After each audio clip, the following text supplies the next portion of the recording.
Hello students.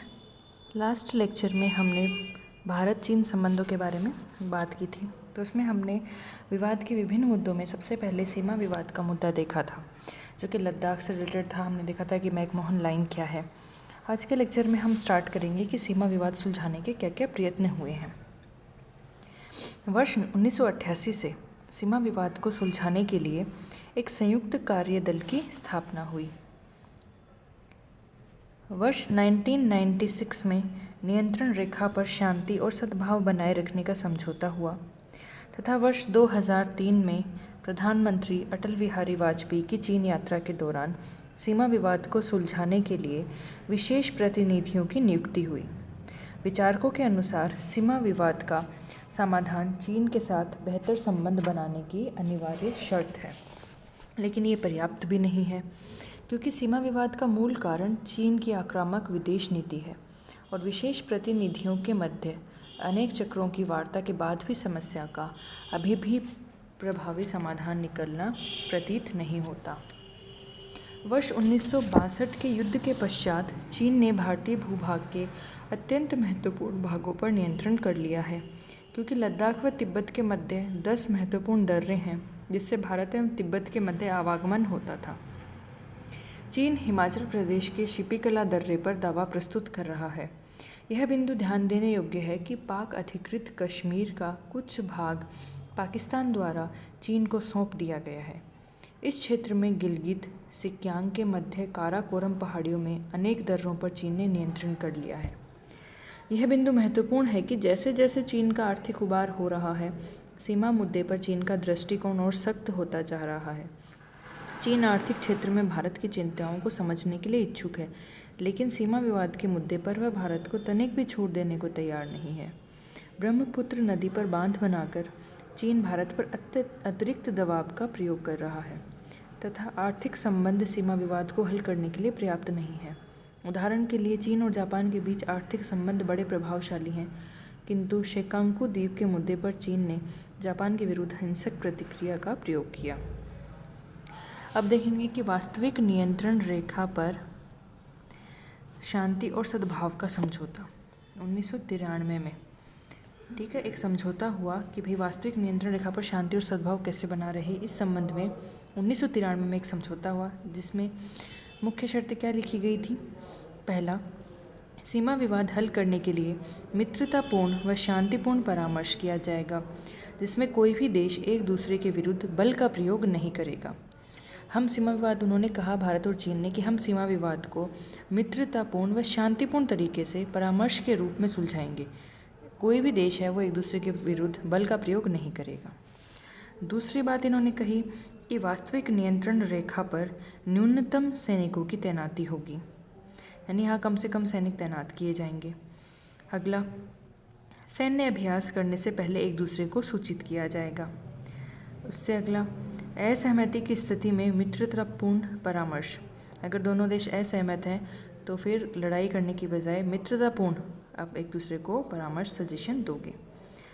Next, जो last, दोनों एक दूसरे के वायु क्षेत्र का उल्लंघन नहीं करेंगे। तो ये 1993 के समझौते में ये बातें कही गई थी। फिर 1996 में विश्वास निर्माण के क्या क्या उपाय अपनाए गए। सीमा पर सैनिकों की कटौती की गई। सैनिकों के संबंध में आंकड़ों का लेन देन, कि भाई अगर कितने सैनिक हैं, दोनों देश एक दूसरे को आंकड़ों का लेन देन करेंगे। दोनों पक्ष यह सुनिश्चित करेंगे कि सीमा पर कोई बड़ा सैनिक अभ्यास नहीं होगा। यदि कोई विदेशी सीमा के दोनों ओर एक ब्रिगेड से ज़्यादा का सैनिक अभ्यास कर रहा है तो उसे पूर्व सूचना देनी होगी। वायु क्षेत्र का उल्लंघन नहीं होगा, और यदि इसका उल्लंघन हुआ तो इसकी जांच होगी और कूटनीतिक रूप में इसका समाधान होगा। सेना के हेलीकॉप्टर वास्तविक नियंत्रण रेखा के 10 किलोमीटर के दायरे में नहीं उड़ेंगे, और वास्तविक नियंत्रण रेखा पर पूर्व अनुमति के बाद ही सेना के जहाज़ों को उड़ने की अनुमति होगी। कोई भी पक्ष नियंत्रण रेखा के 2 किलोमीटर के क्षेत्र में गोलाबारी नहीं करेगा, और दोनों देशों के बीच फ्लैग मीटिंग और संचार को बनाए रखा जाएगा। और लास्ट पॉइंट, दोनों देश वास्तविक नियंत्रण रेखा के स्पष्टीकरण और उसको निर्धारित करने के लिए शीघ्र कार्य करेंगे। फिर हुआ सीमा रक्षा सहयोग समझौता। वो क्या है? Border defence corporation agreement. चीनी सेनाओं के द्वारा चुमार, देबशांग, दौलतबेग ओल्डी, बतुर्शे क्षेत्र में वर्ष 2013-14 में लगातार भारतीय सीमा क्षेत्रों में अतिक्रमण किया गया, जिससे भारत व चीन के संबंधों में अत्यधिक तनाव उत्पन्न हो गया, जिसे समाप्त करने के लिए वर्ष 2013 में दोनों देशों के बीच में बॉर्डर डिफेंस कोऑपरेशन एग्रीमेंट यानी सीमा रक्षा सहयोग समझौता हुआ, जिसके महत्वपूर्ण प्रावधान हैं वो क्या है। पहला, एक महत्वपूर्ण प्रगति के अंतर्गत दोनों देशों की सीमा पर नशीली दवाओं, हथियारों और वन्य जीवों की तस्करी को रोकने के लिए संयुक्त पेट्रोलिंग का समझौता किया गया। ठीक है कि भाई दोनों देशों की सीमाओं पर कोई नशीली दवाओं का, कोई हथियारों का, वन्य जीवों की खरीद फरोख्त हो रही है, तो इसके लिए हम संयुक्त पेट्रोलिंग मतलब वहाँ पर खड़े रहकर जांच करेंगे, गार्ड करेंगे, तो पेट्रोलिंग का समझौता किया गया। समझौते में कहा गया कि सीमा पर दोनों देशों की सेनाएं एक दूसरे का पीछा नहीं करेंगी। सीमा पर उत्पन्न होने वाले विवादों को शांतिपूर्ण व बातचीत के द्वारा हल किया जाएगा। अगला, सीमा पर सैन्य अधिकारियों के बीच में वार्ताएं आयोजित होंगी और उनके बीच सांस्कृतिक आदान प्रदान को बढ़ाया जाएगा। आलोचकों के अनुसार सीमा रक्षा सहयोग का समझौता सीमा प्रबंध का समझौता है, सीमा विवाद हल करने का समझौता नहीं है। यह पहले किए गए विश्वास निर्माण के उपायों का ही एक भाग है, इसमें कुछ भी नया नहीं है। तो ये कुछ कोशिशें की गई सीमा विवाद को हल करने के लिए। अब देखते हैं आर्थिक व व्यापारिक सहयोग तथा सीमा विवाद।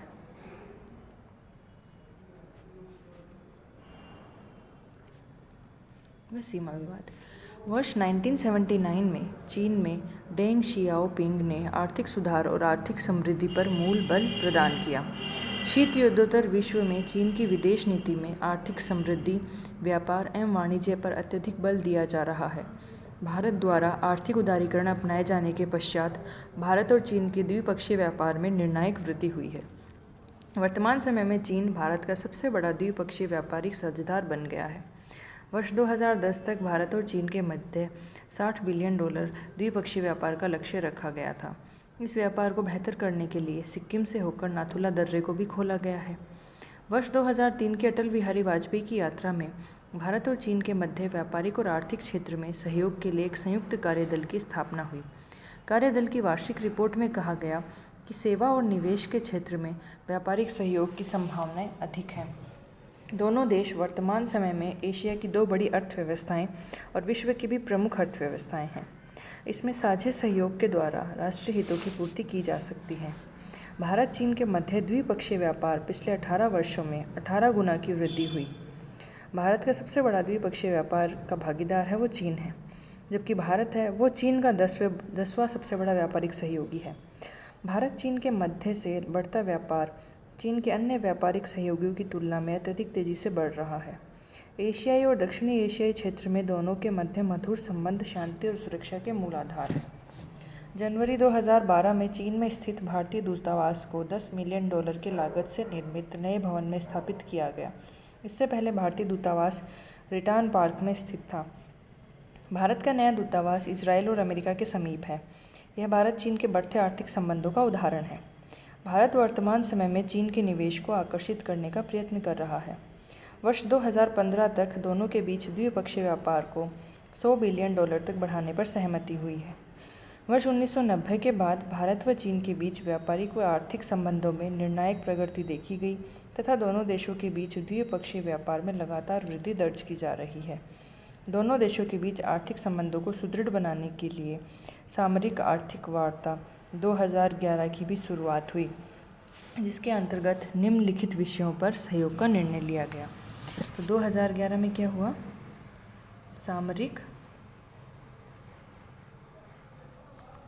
आर्थिक वार्ता शुरू हुई। किन विषयों पर सहयोग का निर्णय लिया गया? जिसमें पहला था वर्तमान अंतरक्रिया व विनिमय को व्यापक बनाने पर बल दिया जाएगा। वैश्विक आर्थिक परिस्थिति के मुद्दे पर विचार विमर्श, मध्यम व दीर्घकालीन विकास योजनाओं के क्षेत्र में सहयोग, निवेश के वातावरण को बेहतर करना, आधारभूत संरचना, पर्यावरणीय संरक्षण तथा ऊर्जा कुशलता के क्षेत्र में सहयोग। अब देखते हैं कि आर्थिक संबंधों में चुनौतियाँ क्या क्या हैं। भारत और चीन दोनों की अर्थव्यवस्थाएं प्रतिस्पर्धात्मक हैं तथा अंतर्राष्ट्रीय बाजार में दोनों समान वस्तुओं का निर्यात करते हैं। भारतीय मंत्रालय के अनुसार चीन द्वारा आयातित वस्तुओं से भारतीय अर्थव्यवस्था के समक्ष एक बड़ा खतरा उत्पन्न हो गया है। दिसंबर 2010 में भारत द्वारा चीन से आयातित दूध और दूध से निर्मित अन्य वस्तुओं पर प्रतिबंध लगा दिया गया, क्योंकि चीनी दूध में मेलामिन नामक पदार्थ से कई चीनी बच्चों की चीन में ही मृत्यु हो गई।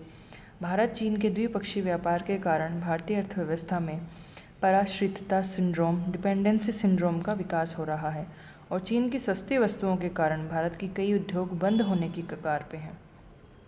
फिलहाल भारत चीन व्यापार में बड़ा व्यापारिक घाटा है। भारत ने चीन को भी बाजारवादी अर्थव्यवस्था का दर्जा नहीं दिया है।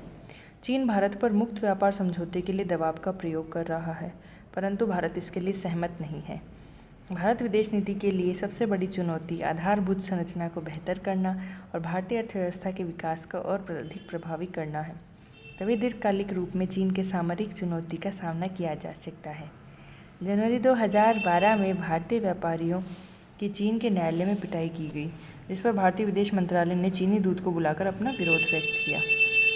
वर्तमान सरकार के द्वारा चीन के साथ आर्थिक संबंधों पर मुख्य बल दिया जा रहा है और भारत के आधारभूत संरचना के क्षेत्र में चीनी निवेश और रेल में चीनी निवेश को आकर्षित करने की नीति अपनाई जा रही है, जबकि पहले सुरक्षा चिंताओं के कारण चीनी निवेश को आकर्षित करने में दुविधा बनी हुई थी। भारत व चीन के बीच दिसंबर 2013 में BCIM आर्थिक कॉरिडोर पर सहयोग का भी निर्णय लिया गया, जो दोनों देशों के बीच में आर्थिक सहयोग का बड़ा उदाहरण है। वर्ष 2014 में चीन में होने वाली एपेक की बैठक में पहली बार चीन के द्वारा भारत को आमंत्रित किया गया, इसलिए चीन के उभार को एशिया के साझे उभार के रूप में देखा जा सकता है। भारत व चीन के बीच द्विपक्षीय व्यापार में भारत को $35 बिलियन का व्यापारिक घाटा है, जिसे दूर करने के लिए भारत में चीनी निवेश को बढ़ाने की मांग की जा रही है तथा भारतीय वस्तुओं के चीनी बाज़ारों में बेहतर पहुंच की मांग की जा रही है। भारत की विप्रो जैसी कंपनी ने चीनी बाज़ार में अपनी प्रभावी उपस्थिति दर्ज की है। भारत व चीन के बीच व्यापारिक संबंध बढ़ रहे हैं, किंतु व्यापारिक संबंधों के बढ़ने के साथ साथ सीमा विवाद के मुद्दे पर चीन का दृष्टिकोण सख्त होता जा रहा है। व्यापारिक क्षेत्र में चीन भारत को छूट देने को तैयार है, लेकिन सीमा मुद्दे पर किसी प्रकार की छूट देने को तैयार नहीं है। इसलिए दोनों देशों के बीच बढ़ते व्यापारिक संबंध सहयोग का आधार निर्मित करेंगे। ट्रैक 2 कूटनीति के बारे में देखते हैं। भारत चीन के बीच सहयोग को बढ़ाने के लिए वर्ष 2013 में एक नई पहल की गई, जिसके अंतर्गत सरकार के बीच वार्ताओं के बजाय गैर सरकारी लोगों के बीच वार्ताओं को बढ़ावा दिया गया, जिससे दोनों देशों के बीच सरकारी वार्ताओं के लिए बेहतर वातावरण का निर्माण हो सके तथा दोनों देशों के बीच अविश्वास कम हो सके। इसके अंतर्गत निम्नलिखित उपायों को अपनाया गया है। चीन के प्रधानमंत्री की भारत यात्रा के दौरान पहली बार भारत और चीन की CIO की बैठक हुई।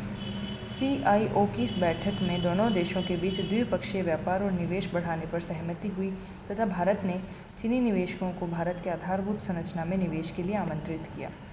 दोनों देशों ने वर्ष 2014 को मित्रता विनिमय वर्ष के रूप में मनाने का निर्णय किया, क्योंकि इस वर्ष पंचशील समझौते के 60 वर्ष पूरे हो रहे थे। इसी क्रम में दोनों देशों ने 100 युवाओं के वार्षिक विनिमय का निर्णय लिया। दोनों पक्षों ने मीडिया कर्मियों के आदान प्रदान और सहयोग बढ़ाने पर बल दिया, जिसमें भारत और चीन के उच्च स्तरीय मीडिया फोरम की बैठक होगी। दोनों देशों ने एक दूसरे के शास्त्रीय ग्रंथों का एक दूसरे की भाषा में अनुवाद पर सहमति व्यक्त की। लोगों के आदान प्रदान को बढ़ाने के लिए वीज़ा प्रक्रियाओं को सरल बनाने पर भी सहमति व्यक्त की गई।